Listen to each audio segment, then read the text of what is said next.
Diferente do histriônico. O histriônico, ele quer atenção, nem que seja pelo lado ruim. Então ele finge que morreu, que tá desmaiando. O histriônico é mais carente. Minha mãe já foi histriônica. Já foi? Tô passando mal, filho. Um dia eu não vou estar aqui. Para. Isso mesmo. Sai mesmo, filho. Sua mãe um dia não vai estar aqui mesmo. Você não quer ficar com... Ela usava desses artifícios. Toda mãe usa. Toda mãe, né? Toda mãe um dia usa. você vai entender o que é ser mãe. Toda mãe usa um pouquinho disso. Mas tem esse exagero do histriônico, que é o cara que... O histriônico é aquele que se joga no chão, finge que tá desmaiado, finge convulsão. Meu Deus. Entendeu? Isso era muito comum. Eu acho que as pessoas agora estão pegando um pouquinho mais mal, aí disfarça. Mas o narcisista, por exemplo, existe aquele que é assim, porque o narcisista não está aí para você.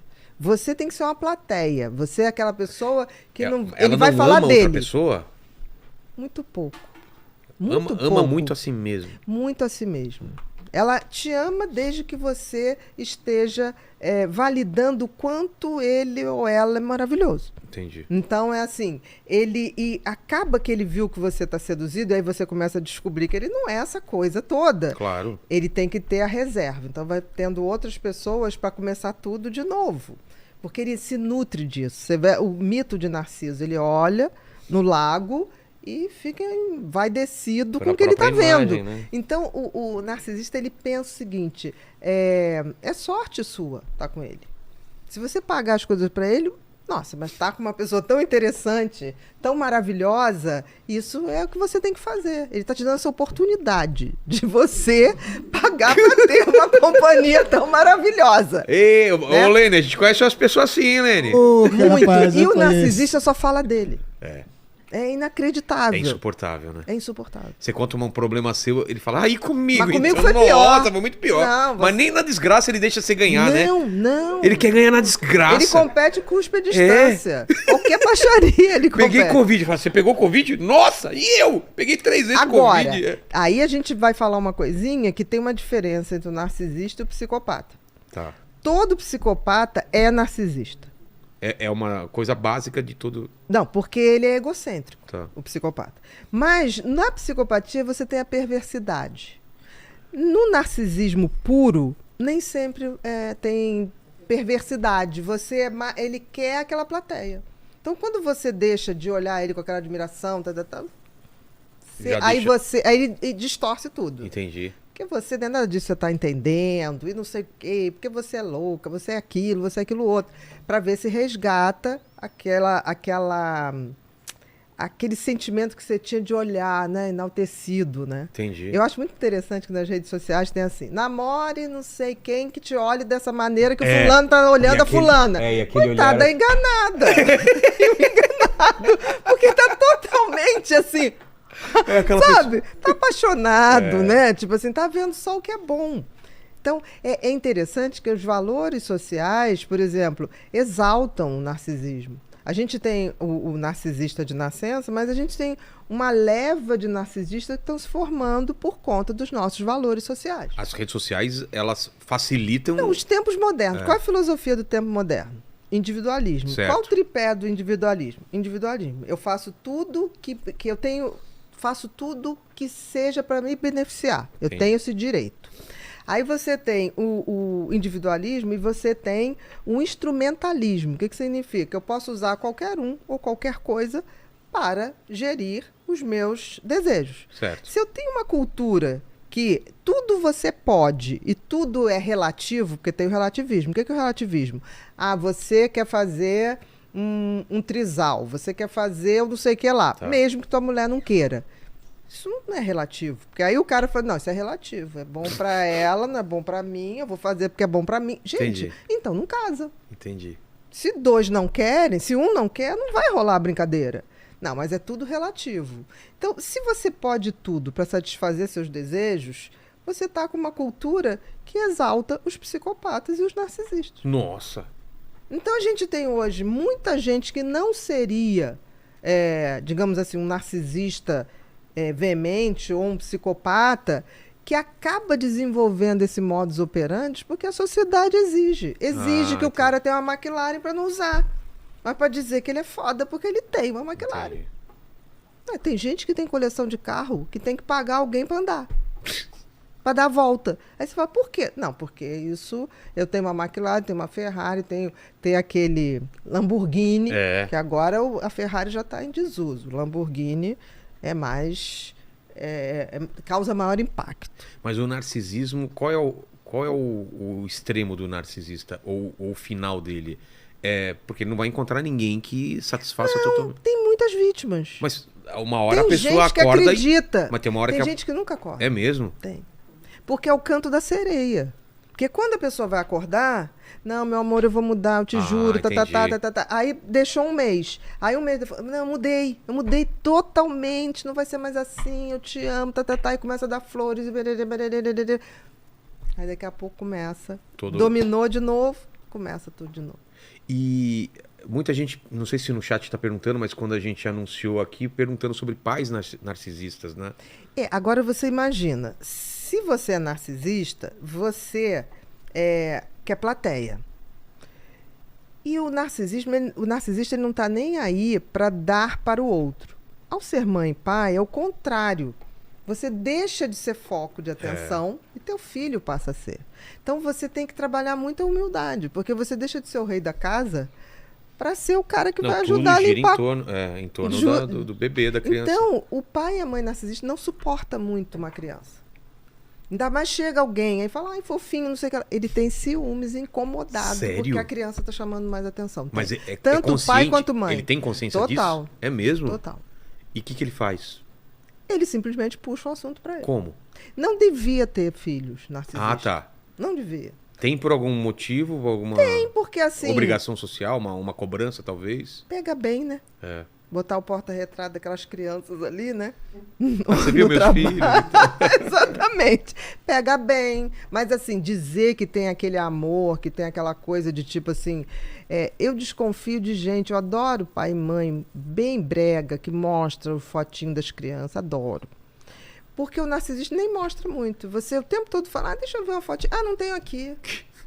Como assim não tem? Porque antigamente era o 3x4, né? Na carteira. Na carteira. Agora tem que andar hoje em dia tem muito, na gente. capa do celular. Aí você vai ver, eu falei, mas não tem uma fotinho pra eu ver a carinha dele? Não, mas aqui... Aí então vai assim... Aí pega uma que a pessoa tá linda com a criança ali de A criança tá decorando, o papagaio é a criança. É a mãe, por exemplo, que coloca a filha num concurso de beleza e a filha nem quer tanto e ela tá, através da filha, colocando um desejo dela, por exemplo? Exatamente, que vai ser a empresária. Né? Por exemplo, aquele crime que aconteceu no Rio de Janeiro do menino, do Henry Borel. Dá um contexto pro pessoal, só para quem não sabe. O menino foi assassinado, eu acho que há 2 anos atrás. Foi 2 ou 1? Foi 8 de março. É isso? Eu me lembro que era o Dia Internacional da 2 Mulher. anos. Eu me lembro disso, que a gente estava fazendo uma live e surgiu esse assunto. Ele foi espancado e morreu pelo namorado da mãe. Tá. Na época, o namorado da mãe, que era um vereador lá do Rio. O Dr. Jairinho, que era o nome político, né? O que aconteceu? Essa mãe, o garoto morreu e essa mãe foi o cabeleireiro para o enterro. A gente já achou aquilo meio estranho. Aí depois, investigando o caso, né, que ainda não foi para o julgamento, mas assim, eu acabei tendo acesso ao exame de corpo de delito. O garoto tinha 23 lesões. 23 lesões. Punk. Nossa. Assim, fígado arrebentado, rim arrebentado, traumatismo craniano. Você fala assim, cara, não dá para essa mãe dizer que tomou um Rivotril e dormiu sem poder ouvir alguma coisa. Sendo que a vizinhança ouviu a tortura. Ela tava e na já casa? Tava no quarto do lado. Tava no quarto do lado. E aí essa mulher agora foi dada a liberdade para ela, porque disse que estava sendo ameaçada dentro da penitenciária feminina. Muito bem, está de tornozeleira. Primeiro evento que essa mulher, depois de estar com tornozeleira, faz o quê? Comemorar o Libertadores do Flamengo. Estava lá na maior comemoração. Entendeu? Aí você fala assim, cara, uma pessoa... E outra coisa, na hora que mostra, o menino chegou no pronto-socorro, rigidez cadavérica. em rigidez cadavérica. Aí você vai ver a babá estava avisando, olha, o fulano entra no quarto e bate. O menino tinha uma opção de mancha roxa. Aí você fala assim, cara, o que é isso? Aí você vai aprofundando mais, né? O que vai chegando na tua mão, e aí você vê o seguinte, que ela fala em relação ao pai do menino, que já não estava muito bem o casamento, aí sabe o que ela fazia? Ela pegava o filho e botava na cama, no meio, para não ter que ter relação com o cara. Aí depois ela vai namorar um cara que começa a bater no seu filho e tem provas do celular, da babá, de tudo. Ela usou esse filho o tempo todo. Ela usou na hora que ela não quis mais ter o tipo de relação, usou esse filho, inclusive, para manter esse namorado. Putz. Isso foi uma coisa em 2 meses. Esse namoro, em 2 meses, a coisa... Olha que escalada de violência. Então, assim, difícil a gente aceitar que, no mínimo, não tem um narcisismo. Porque, assim, a última coisa que eu faria era um cabeleireiro para enterrar meu filho. Então, a gente vê que, tipo assim, era para ser mãe? Por que foi mãe? Será que o que acontece é que usa a criança para algum objetivo? E descarta quando não precisa. Não sei se descarta, porque fica muito difícil você acreditar que aquele nível de lesão... Por isso que o cara, quando chegou no pronto-socorro, saiu ligando para uma opção de médicos, inclusive para o governador lá do Rio, na época, para agilizar o atestado de óbito para enterrar. Sim. Falando assim, não vamos enterrar porque a mãe está muito traumatizada. Como que a mãe está traumatizada? Né? E aí o negócio estava tão punk que o hospital particular falou, não, vamos chamar o instituto. Isso, não, porque não tinha como. E aí quando vai investigar, como que aquilo ocorreu você estando do lado? Aí a defesa alega que ela tomou, que o namorado deu um Rivotril e ela apagou. Gente, grito de um filho... Tá louco. Você acorda até de anestesia, de propofol, entendeu? Então são essas coisas, tipo assim, como que a gente pode acreditar? E você vai ver o depoimento dela, a carta que ela bota, ela o tempo todo fala dela. Que aí ela preparou a roupinha do menino, que ela fazia isso, fazia aquilo, ela não fala do garoto. Entendeu? Então, assim, são coisas sutis, é claro que ainda vai ser julgado, mas você vai vendo indícios muito fortes. E você recebe muita gente falando, meus pais, eu tive pais narcisistas, ou mãe, ou pai, assim. Você vê o seguinte, filhos de pais narcisistas, eles têm muita dificuldade, porque eles querem provar que são bons, porque esse pai e essa mãe, toda vez que ele conta uma vitória, não, mas isso aí, eu na sua idade fazia isso, fazia aquilo outro. Nossa, diminui o filho. Então nunca tá bom. É aquela criança que ela vai sair fora, e vai para fora mesmo, sair de casa e levar a vida, mas ela tá sempre querendo provar uma coisa, porque o que uma criança mais quer na vida? Agradar seus pais. A aprovação dos pais. E quando é inagradável, esse pai, essa mãe, tudo que você faz, nada é suficiente. Nada chega aos pés dele. Então é muito ruim. E aí até a criança crescer, até chegar numa terapia que você fala assim, a culpa não é sua. O problema era sua mãe, que via assim, mas é minha mãe, ok. Mãe não é Ave Maria, nem pai, nem todo pai é São José, e nem toda mãe é Ave Maria. Impede até a felicidade, porque é inatingível, né? Com certeza. Então você nota que existem filhos que levam muito tempo a cair essa ficha, porque tudo é deles, culpa deles, né? Aí quando descobre, fala assim, mas como é que eu vou fazer? Eu vou me afastar? Sim. Então tem filhos hoje que se afastaram, mas tipo assim, a mãe precisa, envelheceu, vai lá, deixa a infraestrutura, mas não mais se deixa ser, como é que desvalorizado, né? A coisa pior que tem é você ser desvalorizado o tempo todo.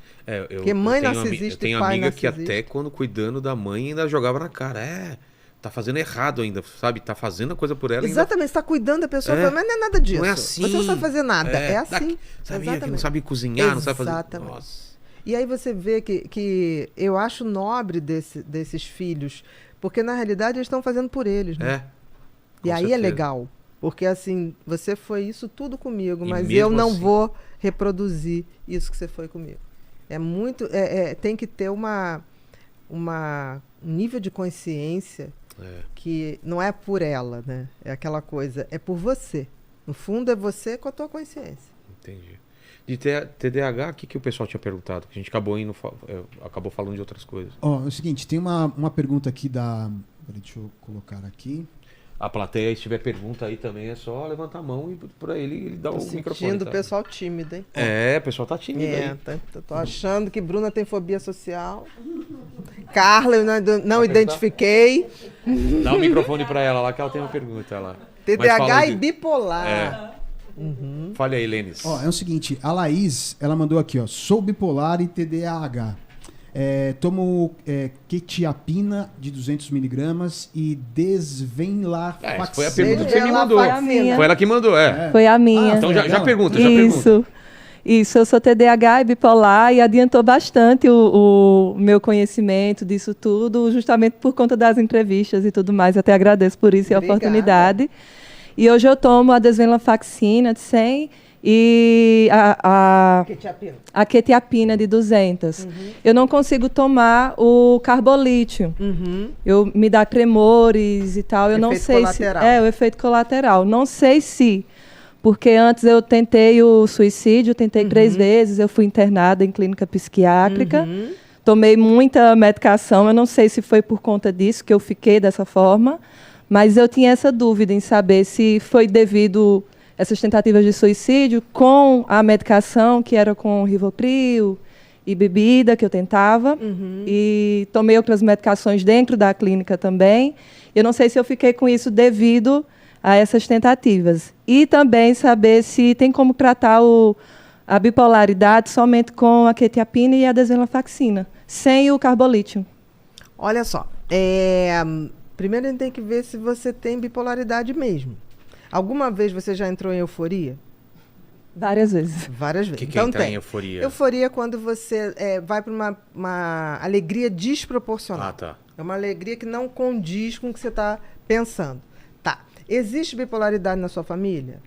Sim, depois que eu me descobri... Ok. Então, assim, temos uma bipolaridade, tá? É possível tratar só com a quetiapina? Sim, é possível. A quetiapina foi uma grata surpresa pra gente, porque antes era só o carbolítio. Então, quem não se adaptava ao carbolítio, aí tentava de pacote, que deixava gorda, careca, né? Além de ficar gorda, perdia o cabelo. Tinha uma série de coisas. Hoje você tem a lamotrigina, que também funciona. Você tem a quetiapina, a XRO que você faz? Isso. Isso mesmo. A XRO é a melhor que tem.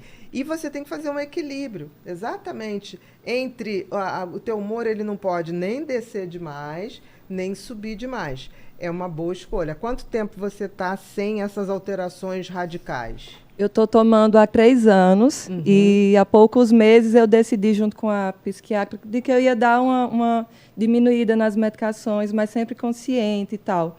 Mas, assim, esse tempo que eu estou aqui em São Paulo, faz 5 meses, eu sou de Pernambuco, eu dei essa diminuída e eu estou tendo muitas, sabe, altos e baixos. Hoje mesmo eu tive muito mal, até falei para a Vilela, eu digo que tem a oportunidade de estar aqui. E olha que interessante, porque, assim, o estabilizador, que no teu caso é a quetiapina, você sempre vai ter que tomar. O grande desafio é descobrir qual é a dose mínima que te mantém estável, tá? E qual é a dose que, quando você sai para a euforia, consegue te jogar rapidamente numa estabilidade.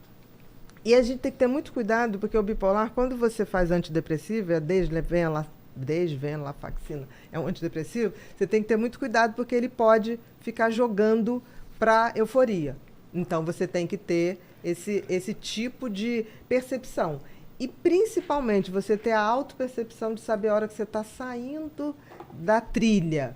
Que isso é a coisa mais difícil para o bipolar. Isso, eu estou sempre tendo consciência, assim, do que é que eu estou sentindo e tal, e tendo a mente sempre positiva. Hoje eu realmente tive muito mal, mas eu já fico naquela.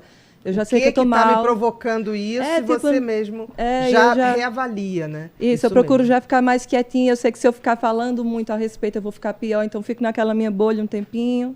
Faço as pessoas entenderem que eu estou no meu canto, então não chega. Tem que dormir bem. Tem que ter esses silêncios e as pessoas têm que entender isso, ter o momento de recolher. Porque senão fica todo mundo, por que não está falando? Fala. Eu digo que é a tática do 48 horas. Dá 48 horas, porque tudo muda. Né, a divisão da gente. Tem que dormir bem, tem que fazer exercício. Porque, assim, o bipolar não é o que ele faz hoje, é o que ele mantém sempre. Uma noite mal dormida... Na média? É. Porque as pessoas acham que é só, tipo assim, não. Uma noite mal dormida desequilibra. É mesmo? É capaz de desequilibrar Pode. tudo. Muito.